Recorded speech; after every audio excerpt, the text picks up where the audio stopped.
Let's be real, fat loss is confusing. Everyone's got a different take. One guy's saying cut carbs, another's saying cardio is useless, and someone on TikTok claiming that you can melt fat by drinking salt water and eating raw liver. So today I'm going to cut through the noise. Here are the 12 most common fat loss questions people ask, answered without the fluff and without the clickbait and without the BS. So if you're tired of second guessing progress and want straight answers, this video is for you. I'm sticking to the diet, but the scales aren't going down. What's going on? Weight does not equal fat. The scale doesn't measure fat, it tracks everything. Water, food, inflammation, hormonal shifts, sodium, stress, sleep. So just because your weight's stuck doesn't mean fat loss has stopped. Before you panic, have I taken progress photos? Are my clothes fitting better? Is my strength changed? I've been sleeping well and staying consistent.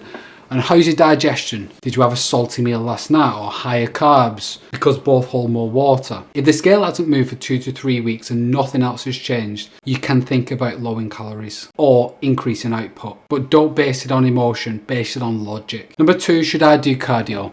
The answer is yes. Not because cardio burns a crazy amount of fat, but because it supports your overall energy output, your heart, your health, your recovery. The NHS recommends 150 minutes of moderate cardio weekly, and that's a solid target. If you ramp up cardio, you'll need to adjust your food. Too large a deficit, especially with excessive cardio, can cause spikes in stress, crash recovery and tank your lifts. Add cardio in manageable chunks and don't turn into a hamster on a wheel. Does walking count as cardio? If your goal is fat loss, then yes. Walking burns calories. It improves circulation, it reduces stress and supports recovery. But if your goal is improving fitness or cardiovascular performance, then you'll eventually need to push harder. Hills, faster pace, intervals. But walking 12k, 8 to 12k steps a day, that's foundational, and most lean people do this without thinking about it. Number 4, does HIIT cardio count towards my cardio minutes? Yes, it does. It's a double-edged sword. It burns calories fast, it's intense, but also it can spike cortisol, take longer to recover from, and can fry your CNS if overdone. So if you're only training 2 to 3 times per week, sprinkling some HIIT, but don't replace every session with it. For most people, steady state cardio is more sustainable. HIIT is the spice, not. Number 5, how do I know how many calories I burn during cardio? The short answer is you don't, and that's fine. Cardio machines and smartwatches can be off by 20 to 50%, and that's pretty huge. Instead of chasing numbers, focus on consistency, progression over time, like lowering your heart rate. And if your cardio sessions are getting easier, then you're improving and likely burning more. So don't obsess over the number on the treadmill, obsess over showing up and pushing that little bit harder than last week. Number 6, what if I care more about strength than fat loss? You can absolutely prioritize strength, but remember, muscle drives strength. If you're trying to lift heavier, don't avoid hypertrophy. Building size increases leverage and contractile tissue, which leads to strength gains. So here's how you can balance it. Is heavy lifts between 1 to 5 reps.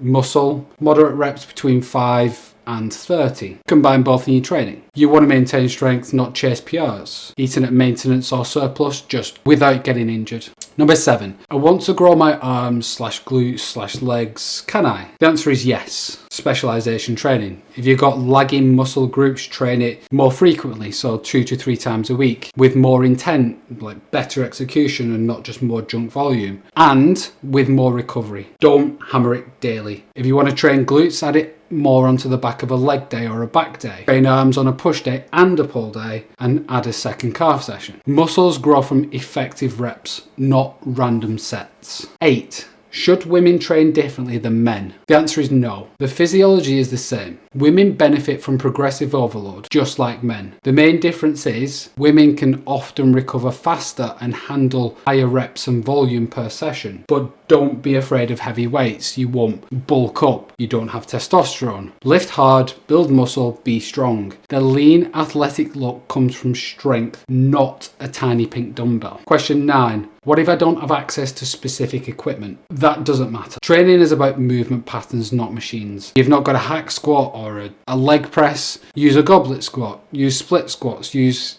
Smith machines. You've not got a leg curl, try sliding leg curls or Nordic curls or cable curls. Focus on intent and controlling the weight, creating tension and progressing over time. Gyms are tools. Your execution is the skill. Number 10, what if I'm sore but it's a training day? Soreness doesn't equal progress. If you've got mild soreness, fine. go train. If you've got a severe soreness that hurts when you move, stop and just let it recover. You're not supposed to be wrecked all the time. That just means your recovery sucks and you're doing too much volume. So here's the rule. Slight soreness equals train through. Pain or deep fatigue, adjust volume or add rest. Your goal is performance, not limping. Question 11. Do I need gear like a belt or knee sleeves? The answer is no. It can be useful though. Belts can help you brace your core during heavy lifts. Knee sleeves offer warmth and support, and wrist wraps protect joints. But none of these replace proper form, bracing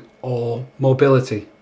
Treat them like tools and not crutches. Master the basics first, then gear up when the weight justifies it. Question 12. Do these questions replace having a coach? This is information. Coaching is transformation. This guide gives you direction, and a good coach gives you feedback, accountability, custom adjustments, and support when things get hard. If you're consistent and analytical, you can do it DIY. But if you keep spinning wheels, a coach shortens the learning curve and can do it pretty fast. So you can think of it like hiking. You can find your own trail, but a coach will give you a map, a compass, and a ride back when you get lost. It's simple, but it's not easy. There's a lot of noise out there, but if you can stay focused, ask better questions and keep showing up, the results will follow. Trust the process, not the scale. Cardio, don't overthink calorie trackers, train for strength and muscle. Use tools, not fads. Get help if you need it. And if you want more free stuff, link in the description. Send you 21 emails in 21 days so you can actually get started on this journey.